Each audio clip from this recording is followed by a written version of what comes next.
Assalamu alaikum wa rahmatullahi wa barakatuh. Congratulations and mabrook to those whose profile have been verified now. You are now one step closer to performing Hajj inshallah this year. For those whose profile has not been verified, don't lose hope. Inshallah your turn will come and your profile will get verified as well. So once your profile is verified, the next step is to select a package category and to top up your e-wallet account. So today in this video, we will do a step-by-step on how to select the package category and then top up your e-wallet account. So let's get started. If you are from a country that is supported by Nusuk, you want to use this process. If you haven't registered yet, there's still time, but you might not have as much time as you might think. Go ahead and register as soon as possible. You might it is taking some time for the profiles to get verified. So you don't want to be in a position where the packages are released and your profile is not verified yet, and then you cannot book your packages. If your application is now verified, now you move on to step 5. Now, one thing to note here is it is possible that let's say you have two family members, one family member was added later to your profile. It is very normal that one person would be verified and the other is not. Inshallah, they are going through all the profiles. So inshallah, everybody will get verified if you don't have any issues in the application.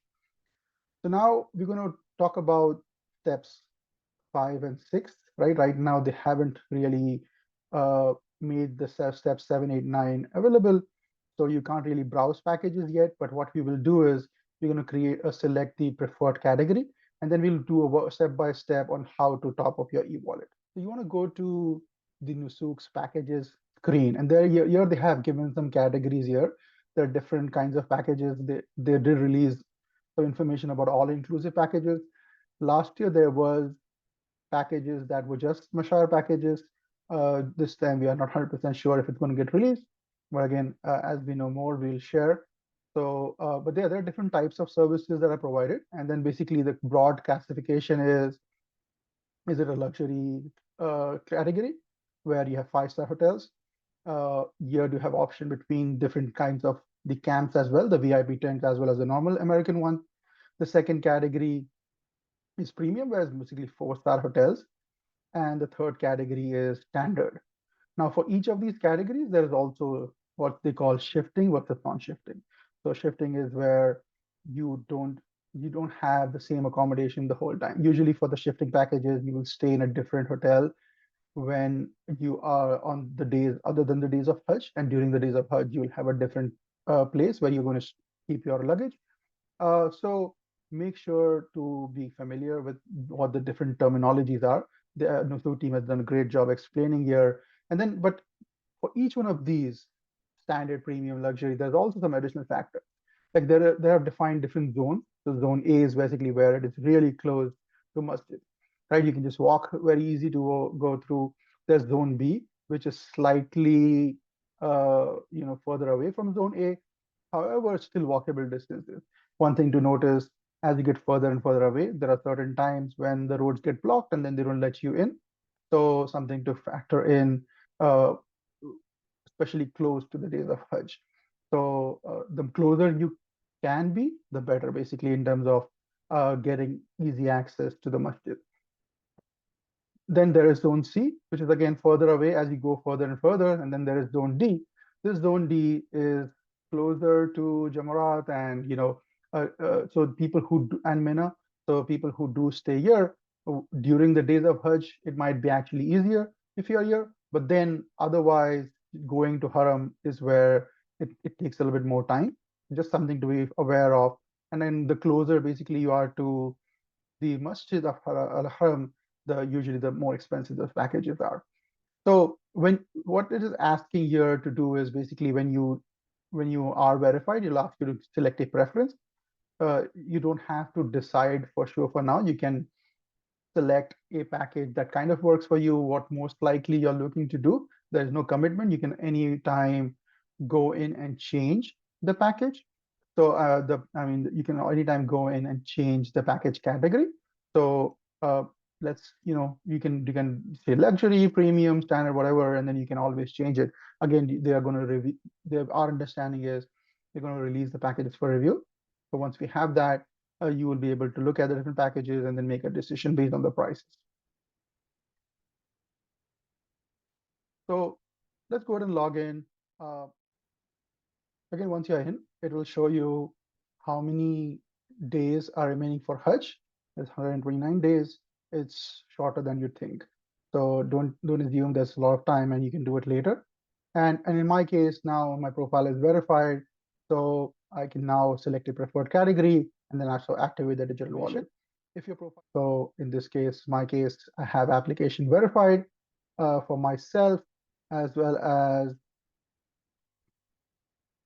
there is the application verified for my family as well, family member. Again, you could very well be in a situation where your own profile is verified, but not your family's, and that is fine. Inshallah, that will happen too. Make sure you get to the stage before before the packages are released. So what we're going to do now is select the preferred category. And again, like I said, we can always change this later on. So let's say I want to do non-shifting, and let's say I want to do premium. So let me mark these as preferred. When I do this, it's saying confirm your selection. You can, and again, it highlights it here that you can modify your preference in your profile at any time. So let's go ahead and do that. So this is my premium package that I have selected. This is my preferred category.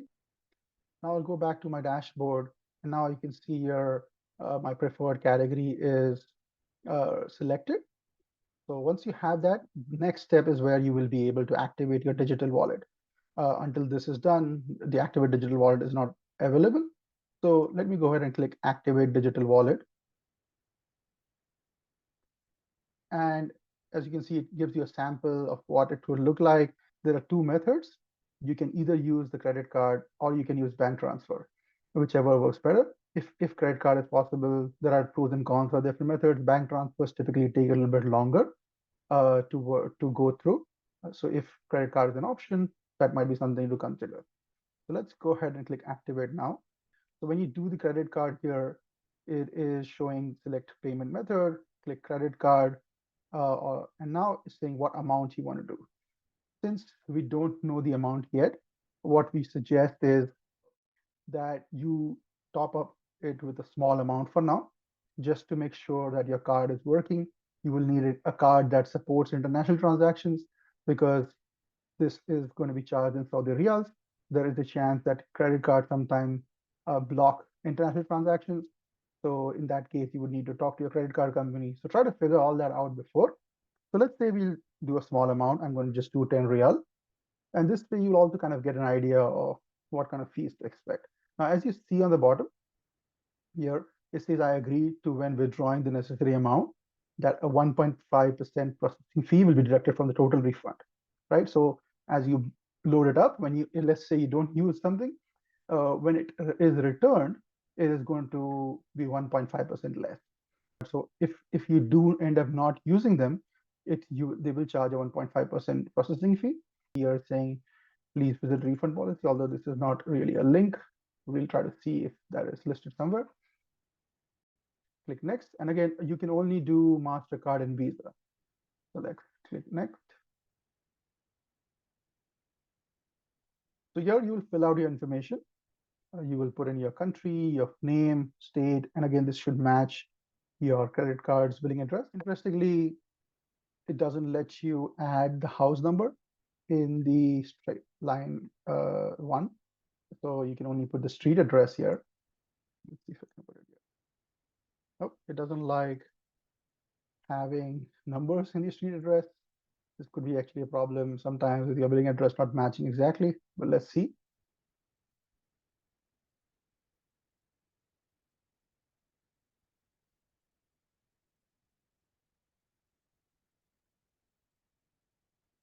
So you're saying total amount, I'm doing 10 riyals, should ask me for the card number, expiration date, card holder information, and CVV. So put all this information in. Once all the information is entered, you can click pay now.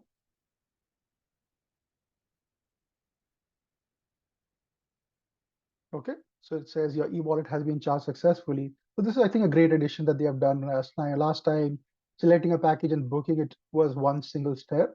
And if your card got denied, basically by the time the package would get sold out. So this is a good opportunity for you to basically go in and load, and then you can basically do it multiple cards. Last time you only had to do it with a single credit card.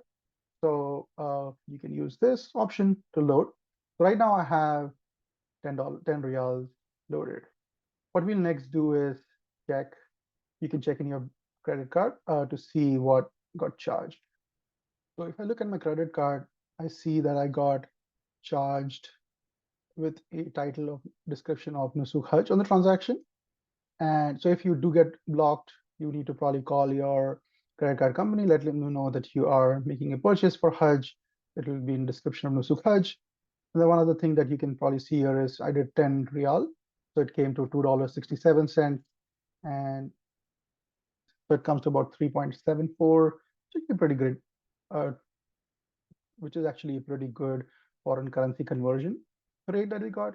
Again, try to use a card that has zero fees for international transactions. So now that we have done one transaction with the credit card, let's try to top up with the second method of using a bank account. Click top up.